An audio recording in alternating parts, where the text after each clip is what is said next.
로마서를 읽으면 참 유익이 있습니다.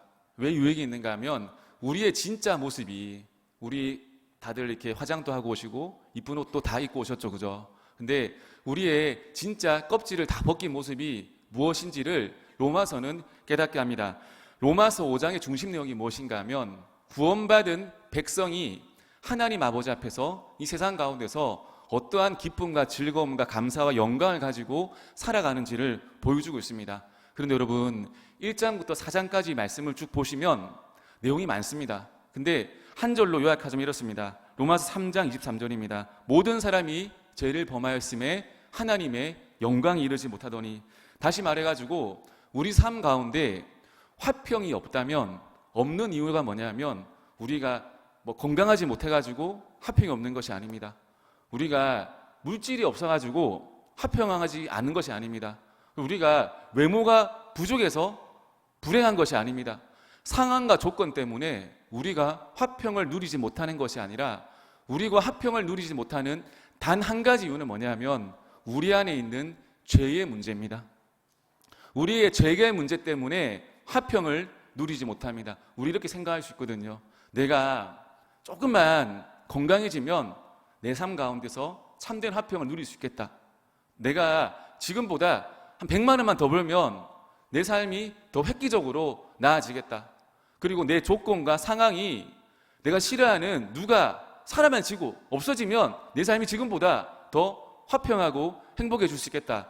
이렇게 착각하기 쉽습니다. 근데 우리 삶 가운데 진짜 화평함을 누리기 위해서는 무엇이 필요한가 하면 죄의 문제를 해결해야 됩니다. 근데 우리가 할 수 없는 일이 무엇인가 하면, 우리는 다 할 수 있을 것 같지만 죄의 문제는 우리 스스로 절대로 해결할 수 없습니다. 그러기에 누가 왔습니까? 이쪽은 안 오셨습니까? 그러기에 예수님이 우리의 문제를 해결하기 위해서 이 땅에 오셨습니다. 그리고 예수님이 죄의 문제를 다 해결해 주셨습니다. 다 이루신 거예요. 근데 문제가 뭔가 하면 주님이 다 이루었다는데 우리는 사실 그것을 믿고 받아들이면서도 우리 삶 가운데는 이 구원의 확신, 믿음의 확신이 흔들릴 때가 많습니다. 왜 그렇습니까? 우리는 죄인이기 때문에 예수님의 은혜를 먼저 붙들기보다는 내 상황을 먼저 생각할 때가 많기 때문입니다. 다 틀렸습니다. 여러분, 오늘 구원받은 성도의 진짜 삶의 실체의 모습이 무엇인지 원래 한 3-4가지 되거든요. 오늘은 시간상 2가지만 정리해 볼게요. 첫 번째는 참된 화평이 있습니다. 1절 보시면, 그러므로 우리가 믿음으로 의롭다 하심을 받았으니 우리 주 예수 그리스도로 말미암아 하나님과 화평을 누리자. 사도 바울은 우리가 무엇으로 말미암아 의롭다 하심을 받았는가 하면, 여기서 여러분 의롭다 하심은 뭐냐 하면 justify, 그러니까 의죠, 정의. 근데 여기서 말한 의는 뭐냐 하면 추상적인 것입니다. 그래서 구체적으로 보자면 여기서 말한 의는 우리가 하나님과 직접적으로 교제할 수 있고 기도할 수 있는 자격을 받은 거예요. 이해되십니까? 우리가 하나님과 대면할 수 있는 자격이 주어진 것이 의입니다. 근데 1절 말씀 보면 무엇으로 의롭다 하심을 받았는가 하면 믿음으로 의롭다 하심을 받았다고 나와 있습니다. 근데 여기 한글이 사실 좀 뜻이 좀 어려울 때가 있어요. 영어로 보면 믿음을 통하여 의롭다 하심을 받았다고 해석이 됩니다. 그리고 주 예수 그리스도로 말미암아 하나님과 화평을 누리자. 쉽게 말해서 믿음을 통하여, 예수님을 통하여 우리가 하나님과 하나 될 수 있다는 겁니다. 그 뭡니까? 믿음과 예수님은 동의어라는 거예요. 같은 말이라는 거예요. 근데 목사님, 믿음이 뭔지 모르겠습니다. 믿음이 뭡니까? 이렇게 물으신 것 같아가지고 제가 또 준비했습니다. 믿음의 반대말이 뭐냐 하면 공로거든요. 업적, 내 능력, 내가 내세울 수 있는 것, 그것이 믿음의 반대말이에요. 행위죠, 행위. 믿음은 뭡니까? 내가 하는 것이 아니에요. 내가 이룬 것이 아닙니다. 하나님이 우리에게 주신 선물이 믿음인 거예요. 그 믿음을 가지고 하나님과 화평을 누릴 수 있다고 말하고 있습니다. 정리하자면 우리가 하나님과 모든 귀한 것을 누릴 수 있는 근거와 시작이 어딘가 하면 우리의 행위와 우리의 공로와 우리의 업적과 우리의 어떠함이 아니라는 거예요. 우리가 건강해야지만, 돈이 많아야지만, 10년 믿어야지만, 직분을 받아야지만 믿음을 받고 화평을 누리는 것이 아니라 시작이 어딘가 하면 예수 그리스도로 말미암는 믿음으로부터 시작한다고 나와 있습니다. 여러분, 모든 특권은 나로부터 시작하는 것이 아니에요. 모든 은혜는 어디서부터 흘러나오는 것입니까? 예수님으로부터 흘러나오는 것이 은혜입니다. 그럼 제가 한 번 더 물어보겠습니다. 여러분, 교회를 10년, 20년 다녀야지만, 직분 받아야지만, 헌금 많이 해야지만 은혜가 주어집니까? 그래야지만 주어집니까? 잘생겨야지만, 키가 커야지만, 학벌이 좋아야지만 은혜가 주어집니까? 아니죠. 100점. 네, 아닙니다. 무엇으로 말미암아? 예수 그리스도를 믿음으로 말미암아 모든 화평을 누릴 수 있다고 성경은 말하고 있습니다. 여러분 인생 가운데 참된 화평을 누리시고 싶으십니까? 아니면 좀 크게 해주십시오. 예수님을 바라봐야 돼요. 그러면 참된 화평을 누리기 위해서는 예수님을 바라봐야 돼요. 나 자신을 바라보고 나 자신을 묵상하면 화평할 수가 없습니다. 그냥 화가 날 수밖에 없습니다. 예수님 바라봐야 돼요. 여러분, 신앙생활은 무슨 생활인가 하면 신앙생활은 다른 거 아닙니다. 신앙생활은 남들보다 좀 더 착하게, 남들보다 좀, 그거 신앙생활 아닙니다. 그냥 그건 생활이고, 신앙생활은 뭐냐면 여러분 싸우는 거거든요. 무슨 싸움이냐 하면 시각 싸움이에요. 바라보는 싸움이에요. 무엇을 바라보는가가 제일 중요합니다. 여러분, 내 자신에게 집중하고 나 중심으로 살아가면 어떻습니까? 즐겁던가요? 기쁘던가요? 나 자신 묵상하면 행복하고 엔돌핀이 막 솟습니까? 그 미친 사람이죠, 그죠? 알겠습니까? 제가 예전에 김태희 배우 인터뷰를 봤거든요. 본인의 외모가 마음에 드네요. 물어보니까 김태희 씨 대답이 뭔지 아십니까? 다 뜯어 고치고 싶대. 김태희 모르십니까? 네? 그러니까 자기 자신 묵상하면 거기에서 선한 것이 하나도 나오지가 않습니다. 여러분, 사람이 인생이 불행하다고 느낄 때가 언제인 줄 아냐면, 내 인생이 불행하다고 느낄 때는 과거에 집착할 때 내 인생이 불행하다고 느낍니다. 또 언젠가 하면 너무 먼 미래를 바라보며 생각하면 또 인생이 불행해진다고 합니다. 여러분, 우리가 맨날 예수님 믿는다고 하지만 우리 생각과 마음이 어디 묶여 있습니까? 맨날 과거의 어디 사건에 묶여 있지 않습니까? 과거의 어떤 문제, 과거의 어떤 실수에 다 묶여 있습니다. 내가 그때 그것만 하지 않았더라면, 얘들아, 엄마가 그때 아빠를 만나지 않았더라면, 이건 아빠 얘기도 들어봐야 되죠, 그죠? 다 후회하는 거거든요. 모든 것이 합력하여 선을 이루신다는 하나님의 말씀이 주어졌는데도 믿지 않는 거예요. 내 사고만 집착하고 내 상처에만 집착하고 내 자신에게만 묵상하게 되면 아무런 화평을 얻을 수가 없습니다. 예수님이 용서했다고 하면 용서받은 겁니다. 근데 자기 자신의, 여러분, 당당한 인생이 있습니까? 사람 앞에, 하나님 아버지 앞에 내어놓았을 때 완벽한 인생이 있습니까? 있나요? 없지 않습니까? 완벽한 인생 없습니다. 다 죄인이고 누구에게 말하기 힘든 죄를 가지고 있고 부끄러운 인생이고 다 험난한 인생입니다. 근데 예수님이 그거 다 덮어주셨댔잖아요. 그거 다 용서해 주셨댔잖아요. 근데 왜 우리가 여전히 과거에 붙들려가지고 상처에 붙들려가지고 살아갈 이유가 뭐가 있겠습니까?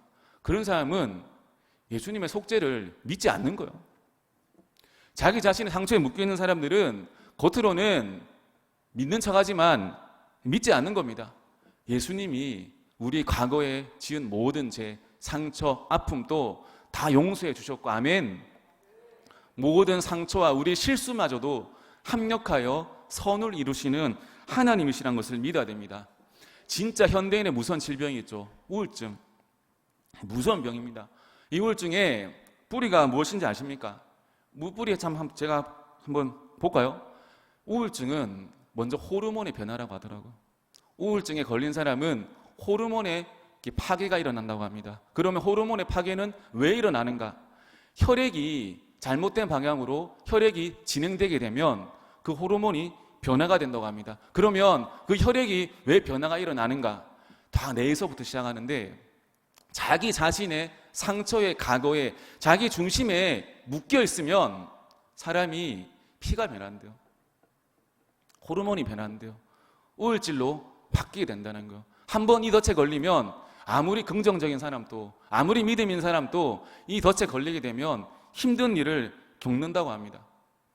우리 무슨 생각하냐면 살면서 내가 겪은 상처가 내가 제일 힘들다고 살아가거든요.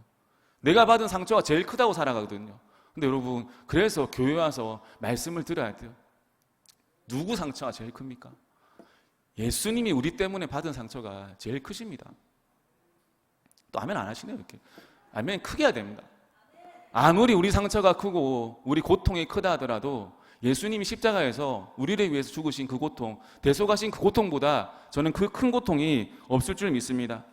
여러분, 우리의 우울한 마음, 자기 중심을 벗어나는 길이 무엇인가 하면 밖으로 나가야 돼요. 그리고 움직여야 됩니다. 야구 선수 오타니라고 아십니까? 그죠? 오타니, 일본 선수 굉장히 잘합니다. 100년 만에 한 명 나올까 만한 선수거든요. 근데 이 선수의 습관이 있습니다. 습관이 뭐냐면 길을 가다든 뭘 하든지 간에 자기 눈앞에 있는 눈앞에 쓰레기가 보이면 가서 줍는데요. 무조건 고개를 숙이고 허리를 숙이고 줍는다고 합니다. 저 그것 따라서 맨날 허리 줍거든요. 이렇게 막 저도 왔다 갔다 줍습니다. 뭘 하든 줍습니다. 왜 줍는가 하면 슈퍼스타잖아요. 모든 사람이 자기를 우러러 보잖아요. 모든 사람의 주목을 받잖아요. 이런 인생을 썩는다고 잘 고백합니다. 그러면 나도 이 땅에서 이 세상에 어떤 점이라도 기여할 수 있는 존재라는 것을 인식하는 순간이 쓰레기 줍는 순간이라 하더라고요. 우울하십니까? 자기 중심에 묶여 있습니까? 내 상처가 깊다고 생각하십니까? 나가서 쓰레기 주우십시오. 봉다리 들고, 봉지인가요? 네. 봉지 들고, 쓰레기 봉투죠, 봉투. 봉지는 이런 게 봉지고, 봉투 들고 쓰레기 주우십시오. 100리터 다 채우고 돌아오십시오. 우울하면 다 사라집니다. 능력이 뭔지 아십니까? 능력은 바라보는 거예요. 능력은 바라보는 거예요. 누가복음 23장 42절 말씀 보면 이하 보면 2명의 나쁜 놈이 나오잖아요. 2명의 행악자라고 나오잖아요. 십자가에 달린 죄인이에요.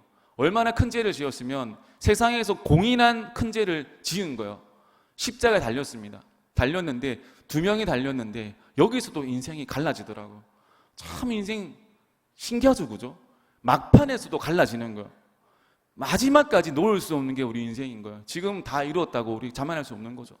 마지막 인생, 두 인생이 고백이 뭐냐면 한 인생은 끝까지 예수님 조롱합니다. 야, 너가 능력이 있으면 내려와봐라는 거예요. 근데 다른 한 행악자, 한 사람은 어떻게 하는가 하면 자기가 범죄함을 확증받았잖아요. 근데 자기 자신이 짊어져야 될 그 죄가 너무 큰 거예요. 자기 모습이 너무 비참한 거예요. 비참하니까 어떻게 하는가 하면 자기 자신을 바라보지 않아요. 여러분, 자기 자신을 지금도 묵상하고 있다는 것은 뭐냐 하면 아직까지 내 안의 가능성을 보는 거예요. 주님 믿지 않고 주님 바라보지 않고 여전히 내 안에서 어떤 가능성을 바라보고 있다는 거예요. 근데 이 한 행악자는 자신의 모든 가능성을 다 버렸습니다. 버리니까 누가 보이는가 하면 예수님이 보이는 거예요. 예수님께 묻습니다. 예수님, 당신의 나라에 들어갈 때 나를 기억하소서. 예수님 대답이 무엇입니까? 오늘 밤 네가 나와 함께 낙원에 있으리라. 어떤 인생이든 범죄했던 인생이든 넘어진 인생이든 상처받은 인생이든 예수님 바라보면 구원을 얻습니다.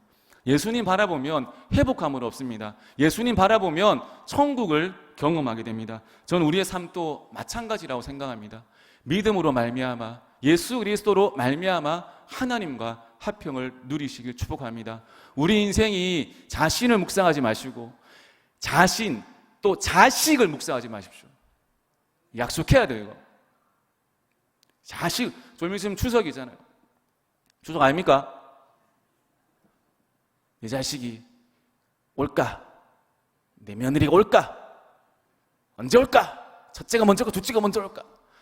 그 생각 버리십시오. 그냥 전에서 오지 마라 하십시오. 그냥 이렇게 놀아라, 오지 마라. 그거 옵니다. 버려야 돼요. 사람에게 집착하게 되면 모든 불안한 마음, 걱정하는 마음, 짜증나는 마음, 힘든 마음들이 다 나오게 돼요. 여러분, 시선을 하나님께만 둬야 됩니다. 하나님께 소망을 두는 것, 나 자신을 묵상하지 않고 하나님을 바라보시길 축복합니다. 두 번째 뭐냐면 참된 즐거움이 있습니다. 또한 그로 말미암아 우리가 믿음으로 서 있는 이 은혜에 들어감을 얻었으며 하나님의 영광을 바라고 즐거워하느니라. 우리가 하나님이 다 용서하셨다고 하거든요. 우리의 죄 다 용서하셨습니다. 아멘. 근데 용서하셨다고 하시는데도 우리는 여전히 약하기 때문에 과거에 붙들려 살아갑니다. 지난날의 삶의 흔적이 다 있거든요.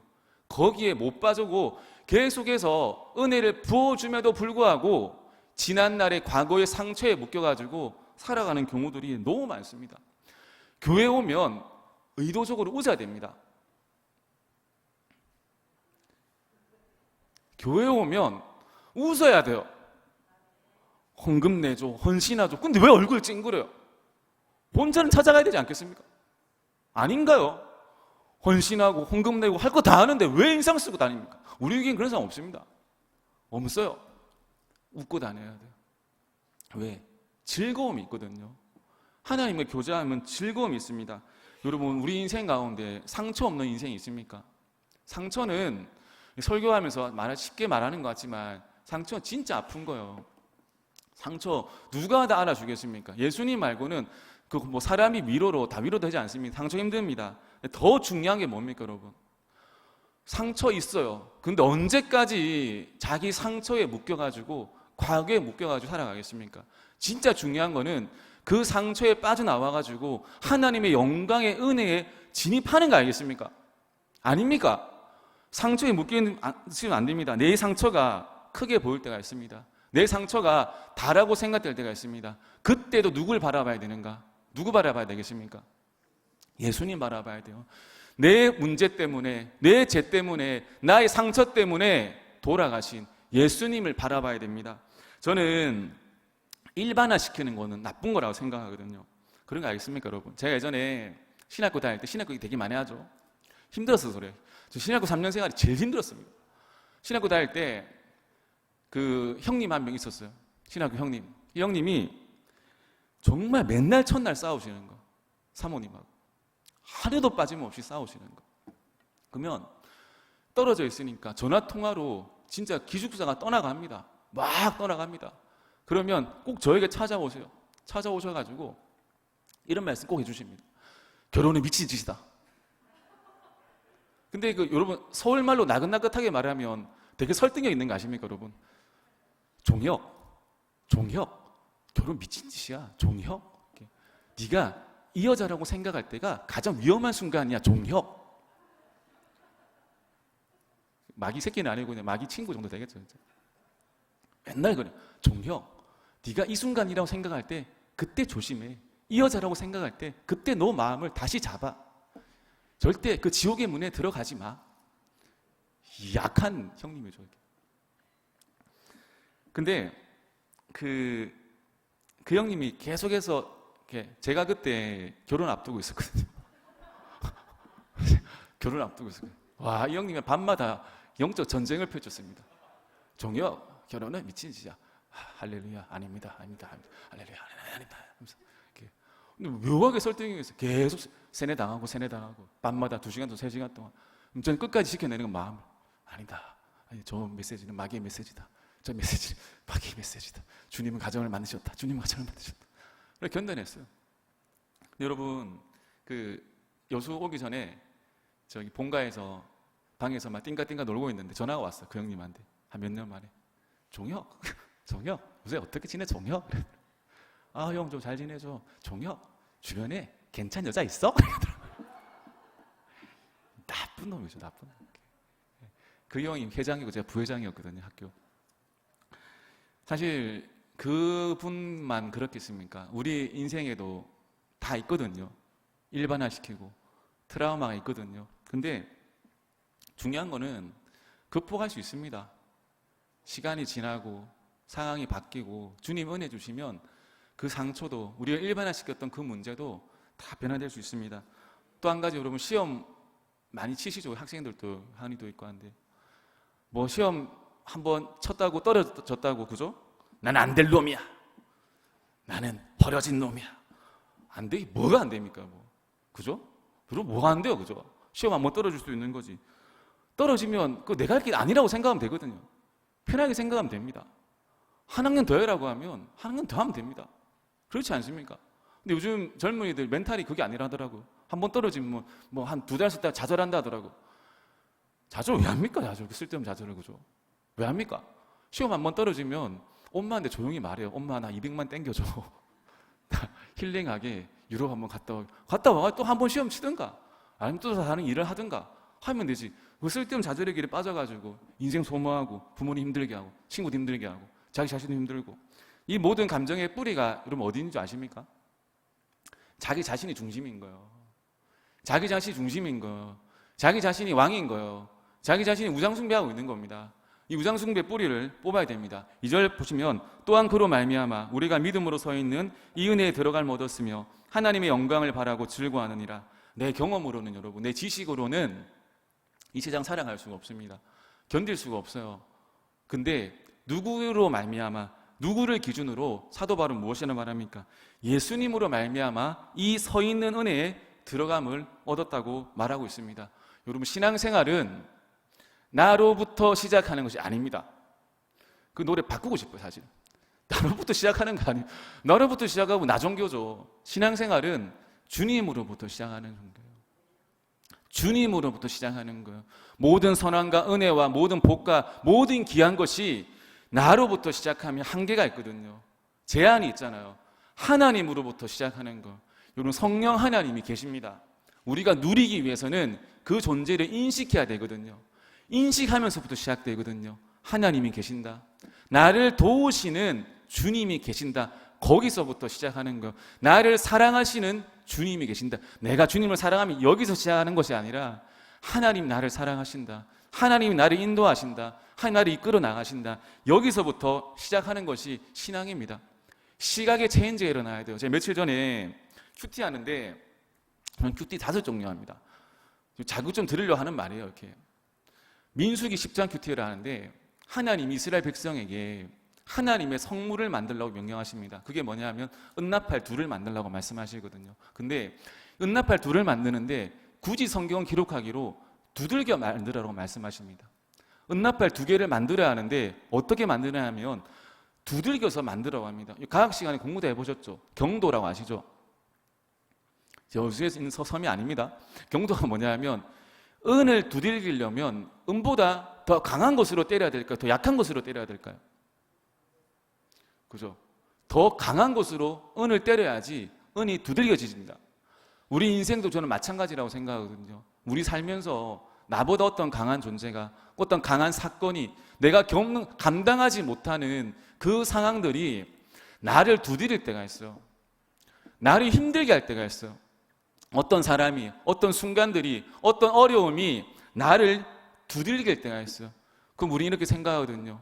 하나님 날 사랑하지 않으시나? 왜 나를 두드리시나? 왜 내 삶을 흔드시나? 왜 내 삶을 가만히 내버려 두지 않으시나? 옆집은 뒷집은 앞에 집사님은 다 잘 된다고 하는데 왜 내 인생 이렇게 흔드십니까? 왜 내 인생 이렇게 두들기십니까? 말할 수 있거든요. 근데 하나님의 눈에서는 여러분 왜 두들기는지 아십니까? 왜 두들기는지 아십니까? 거룩하게 쓰시기 위해서, 거룩하게 사용하시기 위해서 두들기시는 거예요. 그래서 우리는 우리를 두들기는 자를 어떻게 해야 됩니까? 성경은 원수라 말하거든요. 근데 그 원수를 사랑이라고 합니다. 이해가 되십니까, 여러분? 하나님은 우리에게 무한한 복을 주기를 원하세요. 무한한 은혜를 주기 위하세요. 무한한 은혜를 우리가 누리고 살아가길 원하십니다. 그러기 위해서 우리가 필요한 게 뭐냐면 하나님 아버지 앞에 두들김을 당해야 돼요. 주신 은혜를 풍성히 받고 누리기 위해서, 주시는 말씀을 풍성히 간직하기 위해서는 우리가 여러분 먼저 두들김을 받아야 돼요. 두들김은 축복입니다. 나를 두들겨 주시는 그분께 감사해야 돼요. 나를 두드리는 그 상황에 감사해야 됩니다. 여러분, 하나님의 복을 주시는데 마태복음 보면 감추어 놓은 보화라 하잖아요. 근데 그 감추어 놓은 보화를 어떻게 누리라고 하십니까? 그 가치를 알고 내 소유를 팔아서 그 밭을 사라고 합니다. 다시 말해가지고 하나님의 은혜를 누리기 위해서는, 복을 받기 위해서는 우리가 멍한 상태, 이 상태가 아니라 우리 스스로가 하나님이 구원은 다 이루셨지만 우리가 그 복을 누리기 위한 대가지불, 우리 인생 가운데 고난, 환난, 그 두들김의 시간들과 사건이 반드시 필요하다고 성경은 말하고 있습니다. 며칠 뒤에 명절이죠. 명절이죠. 우리 며느리들 두려워하고 있는 분 없죠? 우리 교회는. 그죠? 잘 알아야 될 것은 우리 시어머니도 두려워하고 있습니다. 그리고 남편들도 두려워하고 있습니다. 다 힘든 거예요. 나만 힘든 게 아닙니다. 다 힘든 거예요. 다 어렵습니다. 누가 손을 내밀어야 될까요? 다 힘든데 누가 손을 내밀어야 될까요? 죄송한데 말씀 들은 사람이 먼저 내미는 거예요. 말씀 듣는 사람이 내미는 거예요. 어쩔 수가 없습니다. 여러분, 모든 상황 가운데서 합력하여 선을 이루시는 하나님을 바라보시 축복합니다. 모든 시작을 나로부터가 아니라 하나님의 은혜로 말미암아 풍성히 하나님과 합평하시고 이 은혜의 즐거움의 풍성함을 누리시길 예수님을 축복합니다.